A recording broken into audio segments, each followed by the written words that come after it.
ఇందులో ఇంకొక సైడ్ ఉంది క్యారెక్టర్కి. కోర్ట్‌లో గాని లేదంటే పోలీస్ స్టేషన్ సీక్వెన్సెస్ గాని ఇవన్నీ these or something serious which you never played.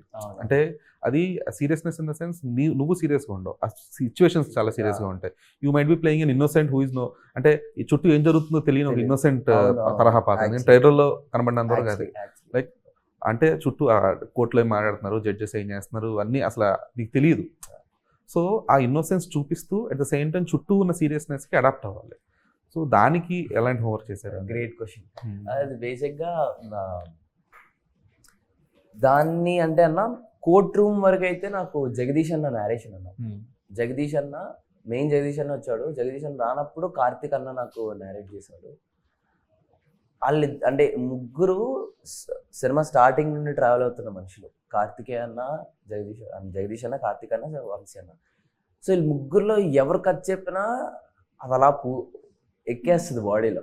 Jagadish అన్న వచ్చి ఈ పాయింట్ ఇలా ఇది ఇలా అని అన్నప్పుడు ఆ మూడ్లోకి వెళ్ళిపోతాను. ఆన్ సెట్స్కి వెళ్ళడమే చందుగళ్ళ వెళ్తాను, ఆ సీన్ మూడ్లోకి వెళ్ళడం మాత్రం జగదీష్ అన్న చెప్పగానే. సో నాకు లిటరలీ కోర్టులో పొద్దున్న స్టార్ట్ అయితే నైట్ వరకు నాకు సింగిల్ డైలాగ్ ఉండేది కాదు.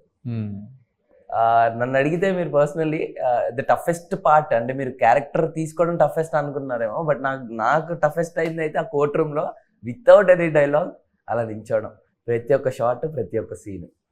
సో అది నాకు అంటే కష్టం అని చెప్పలేను, అదొక లాంటి ఎక్స్పీరియన్స్. అంటే ఎందుకంటే అలాగే నిల్చొని ఆ సిచ్యువేషన్స్ తగ్గట్టుగా రియాక్ట్ అవ్వడం కూడా యాక్టింగ్. అది మెయిన్ కీ యాక్టింగ్. యాక్చువల్లీ